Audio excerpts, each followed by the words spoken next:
Hello, Heights ladies. I am so thankful to join you today. My name is Neese, and I am a Prescott girl, an author, and a speaker, and a comedian, but mostly I am a child of God, and I'm so excited to share a little bit about what God is doing in my life right now.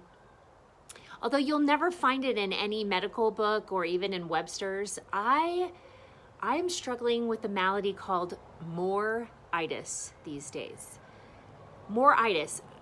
For many years, I've had an issue where I'd say, Lord, I would just be happy if I just got this. If this thing just happened, if I just found the right man, if we could just have a child, if we could just have a home, if we could, and then when it happens, strangely, miraculously, I want more. I never land on, I've learned to be content in all circumstances, like the Apostle Paul says. But I know that I'm not alone. And one of the bits of encouragement I've gotten recently from the Lord is the reminder that Rachel and Leah struggled with more-itis as well. And I will tell you, the story of Rachel and Leah from the book of Genesis has never been my favorite because it's always been a little bit too close to home for me. And I'm just really amazed at the things that they did to get their way. And how they both responded to God, but differently. So, just as a recap, so let's go back even before we meet Rachel and Leah, just a little bit. Jacob he's a good guy. Little imperfect, like all of us, but he's a good guy. But his mom has more-itis, and she desires all the blessings, all of the birthrights, all of the things to go to her favorite son. So she wasn't satisfied with the fact that the Lord gave her two sons after infertility. She was given twins, but she favored Jacob, and she had more-itis for him. So much so that she was willing to step over her eldest son, and in doing so, create a chasm that we see in political climates now. So she has more-itis. Jacob gets more-itis to the point that he plays along with his mother's schemes and talks his brother out of his birthright with stew. And I've often thought, like, you're going to give up your birthright for a meal? And I think that's ridiculous. And then I think, well, there's a couple of meals, some fettuccine alfredo and a little bit of steak. I might. No, not really. But it's a pretty incredible story. So Jacob has more-itis. And because he did what he did to his brother, he ran from Esau, went to his mother's brother's house, his uncle Laban. It was about 400 miles away. And so he runs away, and Laban takes him in. Jacob pretty quickly sees his cousin and can't get enough of her. Like, Rebecca is wowzer McSchmauzers for him. Like, I always think she looks like Catherine Zeta-Jones because I think she's gorgeous. But maybe not, but he's wowed by her. Like, instantly, he has more-itis. It's not just enough to have his life spared or for him to live in a new place, but he has more-itis. He says to the Lord, essentially, if I could just have this woman as my wife, then I would be happy. And so he decides to work for 7 years. He strikes up a deal with his uncle and works 7 years for his beloved Rebecca. Now, Rebecca did have an older sister, Leah, but Leah, not much to look at. In fact, when I did my research on this, it talked about her light eyes. It could have been the light color of her eyes, which may have been a disadvantage, especially those of you who have really light colored eyes. It can be really hard to be in the sun. Well, these people are out shepherding and doing all sorts of outdoor things, so that may have been a disadvantage. Or, as many people have portrayed her, she's not a looker. So I've always struggled with that because I've thought, well, I've never been a looker either. That's never been my thing. And so I've always kind of favored her, thinking like, oh, poor thing. But she has more-itis as well. At the very last minute, Laban, and by very last minute, I mean like in the night, on the night of the wedding that he is supposed to marry Rachel, his new father-in-law does a switcheroo. And instead of the woman that he adores and worked 7 years for, and it said it was like no big deal because he loves her so, he switches him at the last minute, which is interesting. Jacob tricked his father out of the blessing because his father's eyesight was poor. So in the dark, he did this trickery, and then trickery was done to him in the dark. And so he's got this he wakes up the next morning, it's like, oh, whoa, this is not the Amazon purchase that I made. This is not how this is working. So he goes to Laban, and Laban says, well, I can't, this culture, and the eldest needed to be married first. So you can have both women, but you'll have to work 7 more years. Now, Laban had moritis as well. Many of the Bible commentaries that I looked at talked about the fact that it was not totally unusual for a man to work for the favor and the affection of a woman at that time, but he needed to bring something to the table. And when that happened, oftentimes it was about 7.5 years that a man would work to win the hand of his beloved. So Laban had moritis. This guy is family, and he still charges him double what he would have, and he ends up tricking him. And so Laban has total moritis. Jacob has total moritis. One wife is not enough. He wants the second wife. And then the women have moritis as well. So Rachel has moritis because even though she gets to marry a man who adores her, she can't seem to have children. And my husband and I struggled. We were married 9 years before we had our first successful pregnancy. We could get pregnant. We just couldn't stay pregnant.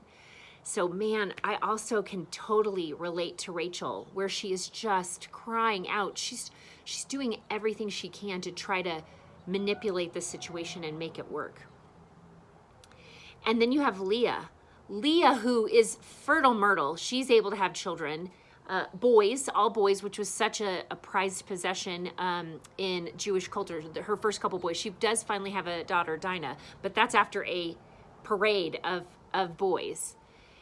And all she wants, she's saying to the Lord, Lord, all I want, the more that I want, the more itis that I struggle with, I just want my husband's affections. In fact, her first 3 sons are named something along the line, like all their names mean, even though it's like Reuben, their names mean maybe the Lord, maybe my husband will pay attention to me now, which is crazy. Like her moritis is so huge. So her moritis is that she just wants her husband's affections. But with the 4th son, we see this turning that she does, turning toward the Lord for her affection and her satisfaction and her happiness. You see that with the 4th child, Judah's name means I will praise God for this child. And all the subsequent children after that point, their names mean something pointing back to God, not pointing back to her husband, but pointing back to God. And that's amazing. But then you have these sisters that are in competition with one another. And you have Rachel, who just looks at her sister with disdain and is so frustrated that she can't have children, that she tries all sorts of things. This is crazy. It's like Kardashians, really. It's so crazy that some of the things that she does, including she turns to idolatry. She turns to mandrake. She turns to, when you read the story, if you ever want to talk it through, just call me. I've done some research. It's some crazy things. But she kept trying to turn things toward her control. And finally, when she has a son, Joseph, she says something great at the very beginning. Let me read it. Verse 22 of Genesis 30 says, Then God remembered Rachel. He listened to her and opened her womb. She became pregnant, gave birth to a son, and said, first thing, God has taken away my disgrace. And secondly, after she named him Joseph, she said, may the Lord add to me another son. She just had a baby. She finally got her prayers answered. She'd said, Lord, I will be happy if I could just have a son. And she is not even recovered from the birth yet. The child is probably not even wiped clean yet. And what does she say? May the Lord add to me another son. And I can judge her all I want, but I've struggled that with myself. But here's the key for me in these, this is such a rich story anyway, but here's the key to me. When when Leah's struggling with this, she has this turn toward the Lord. And verse 17 of that same chapter 30, 17 says, the Lord listened to Leah, and she became pregnant and bore Jacob a fifth son. He listened. And then the verse that I read to you before, verse 22, then God remembered Rachel. So this to me is saying Leah was talking to the Lord. She was praying. She had turned her eyes toward him and focused on him, made him her sustenance, her portion, her focus. And he heard her. He listened to her. He does that. That's the amazing thing. And the cool thing about God is he remembered the prayers of Rachel. He remembered her and he opened her womb. But it doesn't say anything about the fact that she stayed in contact with him or that she turned her affection or attention toward God. And I guess that's the challenge. Not everybody gets everything they want. In fact, that rarely does that happen because we all struggle with moritis on some level. Lord, I'd just be happy if I was healed. Lord, I would just be happy if we had a little bit more money in the bank account. Lord, I would just be happy if my kids would behave or whatever it happens to be. We have these stipulations that we put on our contentment when the Lord is saying, I want to be your everything. I am your shepherd. I am your God. I am everything you need. And when we turn our eyes toward him, we do get blessed. Great thing about God is he blessed even when Rachel didn't turn toward him. He's a good God. But I will say that I've been so challenged by when I'm struck with moritis, when I get a bad case of the moritis, do I turn toward God or do I turn toward my control of the situation? Again, Rachel stole her father's idols. Rachel tried to use the medicines of the day, the mandrakes that she had heard can help with fertility. She tried all the things instead of just trusting in the Lord. And that's been kind of my encouragement. When I'm having a bad case of the moritises, I think, am I closer to God or am I closer to my control of things? So maybe I'm the only one. Maybe I'm the only one that's struggling with moritis. Or maybe you struggle with me and you're saying, I would just be happy if the kids could go back to school. I would just be happy if my husband wasn't retired because he's driving me crazy. I would just be happy, whatever it happens to be, I would just be happy if I had a husband. But the truth is we will never find true happiness until we turn our eyes toward God and focus specifically on him. God's blessings on each of you. I know some of you have been doing my Belonging Project Bible study, and I'm so glad. I've seen some of you in the grocery store, and you're able to recognize me even with the mask, which I think is amazing. But I just say to you and to myself, let us turn our eyes, let us fix our eyes on Jesus, the author and perfecter of our faith. Let us turn our trajectory towards the one who loves us the most and who can cure moritis.